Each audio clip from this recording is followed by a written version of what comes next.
Everyone welcome back to MKS video channel. तो I hope आप सभी लोग अच्छे होंगे। तो फ्रेंड्स, आज का हमारा class 10th math MCQs question, केवल ओनली वन एमसीक्यूज क्वेश्चन की तैयारी होगी इस वीडियो में। तो इस वीडियो में हम आपके लिए लेकर आए हैं 30 objective question of math all chapters, मतलब ठीक। तो एक दो ऑब्जेक्टिव क्वेश्चन सभी चैप्टर से लिए गए हैं। आज हम उसको कवर करेंगे, फिर आगे हम नेक्स्ट वीडियो में कवर करते चलेंगे। तो चलिए हम वीडियो को स्टार्ट करते हैं। तो फ्रेंड्स, फाइनली हमारा पहला क्वेश्चन है। पहला क्या है, यदि 26 कामा 156 का लासा मतलब एलसीएम 156 है तो मासा एचसीएफ का मान होगा। तो एचसीएफ हमारा कितना होगा, एचसीएफ क्या हो जाएगा, तो नंबर 1 इंटू नंबर 2, ठीक। Number 1 into number 2 is equal to होता क्या, L C M into H C F, ठीक। इसके अकॉर्डिंग होता, तो इसके अकॉर्डिंग क्या हो जाएगा हमारा, इसके अकॉर्डिंग हो जाएगा ऑप्शन नंबर, कौन सा इसमें लॉक किया जाए, तो ऑप्शन नंबर बी को लॉक किया जाए। 26 हो जाएगा इसका एच सी एफ।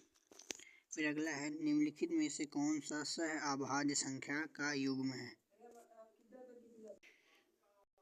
तो इसमें से कौन सा हो जाएगा हमारा सह अभाज्य संख्या का युग्म, जो है 18 और 25 है, सह अभाज्य संख्या का युग्म है, ठीक। सहअभाज्य संख्या का मतलब होता है ऐसी दो संख्याएं जिनका एचसीएफ ओनली एक होता है, ठीक। जिनका एचसीएफ अंकों करने पर एक हमको प्राप्त हो। अब अगला है क्वेश्चन नंबर 3 है, ये देखिए महत्वपूर्ण है। क्वेश्चन नंबर 3 जो है, बिंदु 5,0 और -12,0 के बीच की दूरी, तो दूरी वाला सूत्र के हिसाब से हम इसको करेंगे। तो दूरी वाला सूत्र होता है √x2 - x1 का होल स्क्वायर, ठीक। फिर -y1 या फिर y2 का होल स्क्वायर, यह होता है हमारा दूरी वाला सूत्र। इसके अकॉर्डिंग हम इसको सॉल्व करेंगे। तो इसका फाइनली हमारा आंसर आंसर क्या आ जाएगा, इसका आंसर आ जाएगा हमारा डी वाला option is the correct option हो जाएगा इसमें। फिर अगला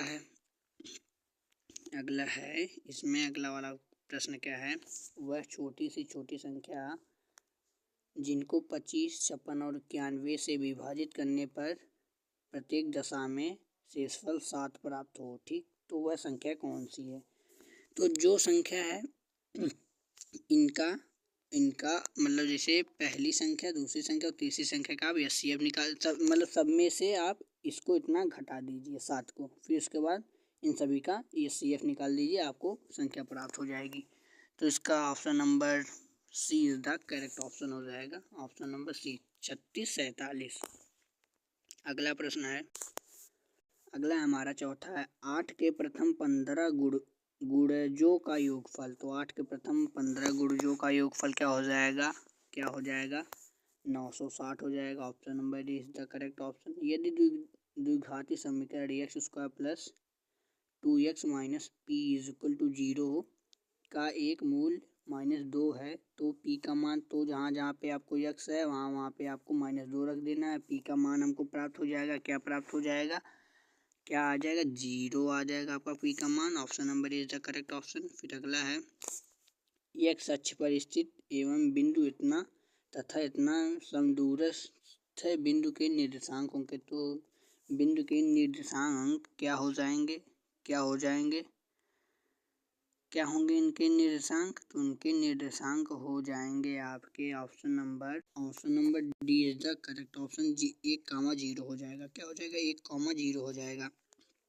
फिर अगला है, देखिए, समीकरण 2x² - 5x plus 4 is equal to 0 के मूलों की प्रकृति होगी। तो मूलों की प्रकृति क्या हो जाएगी आपकी, D is equal to b² - 4ac, मतलब विभवांतर के सूत्र से आप इनके वैल्यू को पुट करके आप इनका मान निकाल सकते हैं। तो क्या हो जाएगा, option number B is the correct option हो जाएगा, काल्पनिक तो वास्तविक नहीं, ठीक। ये इसका राइट आंसर हो जाएगा। फिर अगला है,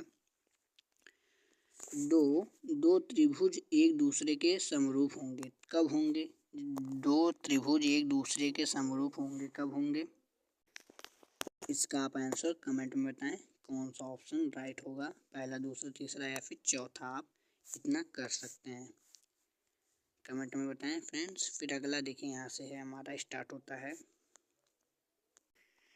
तो फ्रेंड्स अगला क्वेश्चन है हमारा 10वां क्वेश्चन है, चित्र BODC सर्वांगसम त्रिभुज OBA यदि कोण O मतलब BOC इज इक्वल टू 125 है तो BOD मतलब COD सॉरी कोण COD 70 है तो कोण OAB का मान होगा। तो OAB का मान क्या हो जाएगा, मतलब OA कोण A का मान आपसे पूछ रहा है ना, कोण A का मान क्या हो जाएगा।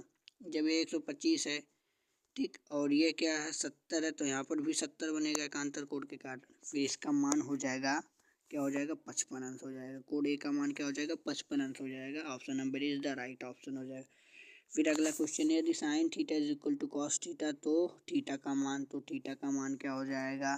तो फ्रेंड थीटा का मान क्या हो जाएगा, साइन 45 अंश और साइन कॉस 45 अंश की वैल्यू 1 होती है तो option number B is the correct option. फिर अगला है साइन 15 बटे कॉस 75 का मान हो जाएगा। तो ये आप आंख बंद करके ही ऑप्शन नंबर ए में क्लिक कर दीजिए। फिर अगला यदि sine theta minus cos theta बराबर 0 हो तो साइन की पावर 4 थीटा प्लस कॉस की पावर 4 थीटा का मान हो जाएगा। तो क्या हो जाएगा इनका मान क्या हो जाएगा, आप क्या हो जाएगा, option number B is the correct option हो जाएगा। 1/2 इनका मान हो जाएगा। ठीक, आप करके सॉल्व कर सकते हैं। फिर अगला है हमारा sec A plus 10A minus 1 sorry bracket में 1 माइनस साइन ए का मान हो जाएगा। तो इनके जब आप त्रिकोणमिति सर्वसंख्या के सूत्रों से जब इनको हल करेंगे तो आपका मान प्राप्त हो जाएगा डी, मतलब ऑप्शन नंबर डी आपका राइट आंसर हो जाएगा। कॉस ए इसका राइट आंसर हो जाएगा। फिर अगला है, चित्र में बिंदु ओ का बिंदुओं ए तथा पी से देखने पर अवनमन कोण की माप होगी। तो अवनमन कोण की माप क्या होगी, चित्र में चलते हैं। अब यहाँ से हमारा देखिए चित्र है तो इसका अवनमन कोण की माप क्या हो जाएगा 45 और 30 अंश हो जाएगा। इसमें जब आप यहाँ से ऐसे और यहाँ से ऐसे देखेंगे तो 45 और 30 अंश इज द राइट आंसर हो जाएगा। फिर अगला प्रश्न है हमारा, किसी त्रिभुज ABC में कोण C तथा और 10A इज इक्वल टू 1/3 है तो sine A cos A plus cos A और साइन B का मान ज्ञात होगा, मतलब क्या मान होगा। तो इसमें राइट आंसर कौन सा हो जाएगा फ्रेंड्स, इसका जो इसका C is the right answer हो जाएगा। C इसका क्या हो जाएगा, राइट आंसर हो जाएगा।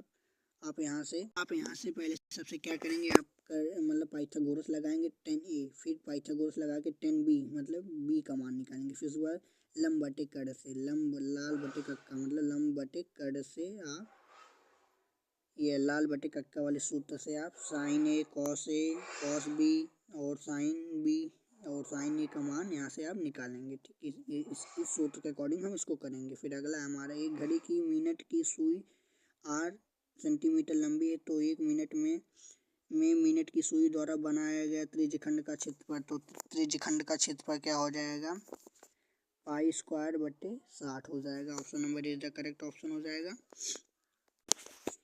किसी बारंबारता बंटन के लिए माध्य और माध्यक क्रम से इतना दिए हैं तो बंटन का बहुलक, तो बहुलक बराबर क्या होता है, बहुलक बराबर 3 गुणे माध्य का -2 माध्य 3 गुणे माध्य का -2 माध्य के सूत्र के प्रयोग से हम इसका आंसर प्राप्त करेंगे। और इसका आंसर आप कमेंट में बताएं चारों ऑप्शन में से कौन सा ऑप्शन रहेगा।